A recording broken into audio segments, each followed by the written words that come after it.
From the lawyer perspective, it's really hard for me to know if you're going to have a high conflict divorce just right off the bat. At our initial meeting, in the early stages, we get a lot of people come to us and tell us this is going to be a high conflict. This is just going to be war. It's going to be battle every step of the way. My spouse never cooperates. Well, there's a funny thing about cooperation and moving things along. Once there's a lawsuit filed, now you and your spouse are in a lawsuit against each other, and that changes dynamics. And a lot of people think their spouse is just going to be combative through the whole process because that was their marriage.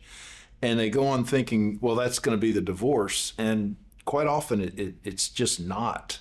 So I don't know that you're going to have a high conflict divorce until we're really in it and I see what the other side, what comes out from the other side.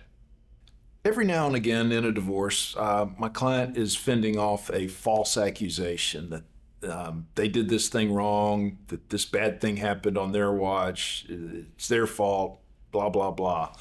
And the way to do that is just smoke it out, send discovery to the other side and ask them to prove their claims. False accusations are not going to stick in court.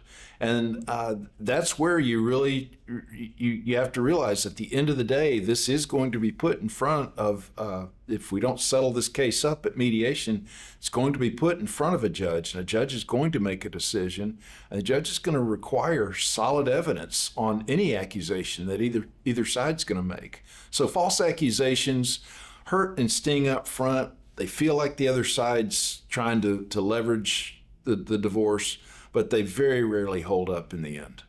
If you're dealing with a divorce situation, a spouse that is challenging your mental health, if you just feel like life just sucks because of this divorce or because of this spouse, the best way to protect your health is, I'm going to tell you the same thing anyone else is going to tell you in any other area of your life. You got to get your diet under control. You got to not abuse alcohol or other substances. You got to get good sleep.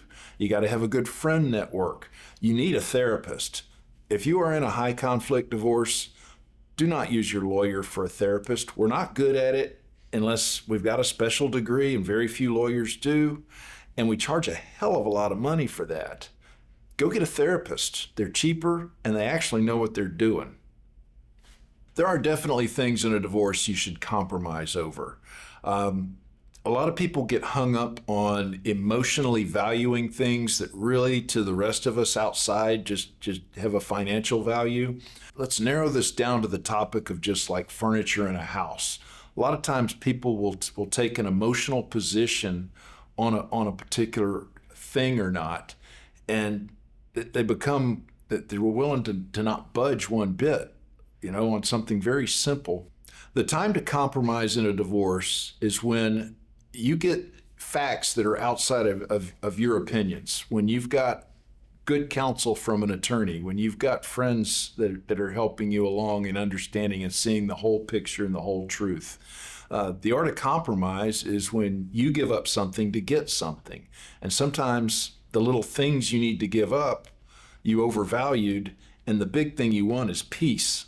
And too many people get hung up on valuing things over peace and a clear head when the divorce is all over. So if you're hanging on to small things, small artifacts, and you're being advised to give up on those, you probably need to compromise and give that up so that you can get what you really want on the other side of the divorce.